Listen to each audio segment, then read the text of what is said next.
Hey YouTubers, Lisa Purdy here and from Truck Talks, and I know we sort of started the conversation a little bit about building community, and today I felt like we should really just kind of go into how do you even start that. For us, I just kind of give you some of our ways of looking at it. Is we kind of looked at a couple of people that we were already friends with or already kind of knew.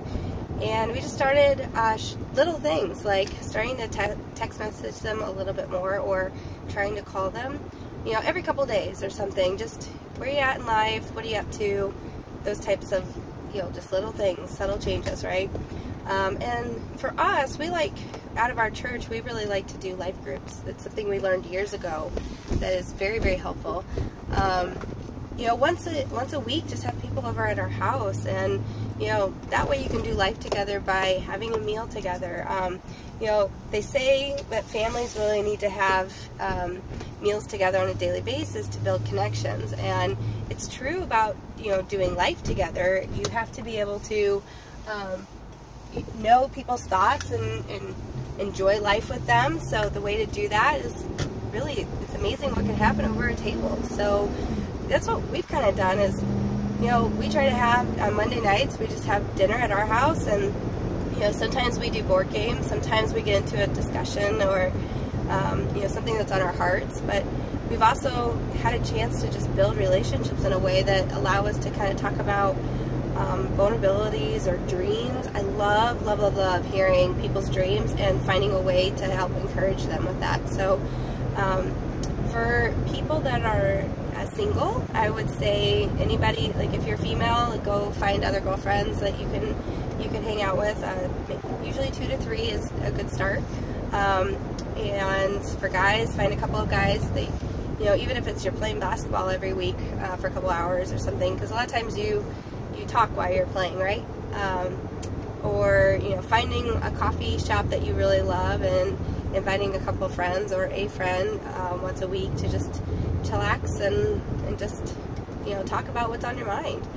I think it's really important to kind of start developing those things. They've had some studies out there that say that they find that the people that you are in connection with, that you live around, you tend to, if they were to look at your brain and their brain, you would have similar connections in your brain. So kind of going back to when you were growing up and mom and dad was probably telling you to find good friends that have good influences on you. They actually do influence your thought process and stuff. So, but along with that, connections are made with one-on-one contact, seeing people, talking to people. And you actually, as a person, scientists have found that you do not feel connected to society unless you have one-on-one interactions. So what they've found is things like our cell phones, we use text messaging a lot, and emails and things to communicate. But what that does is it can actually reduce the connection feel to someone by 25%. So if that's all you're doing, if all you're doing is social media and things, which I love, they're great,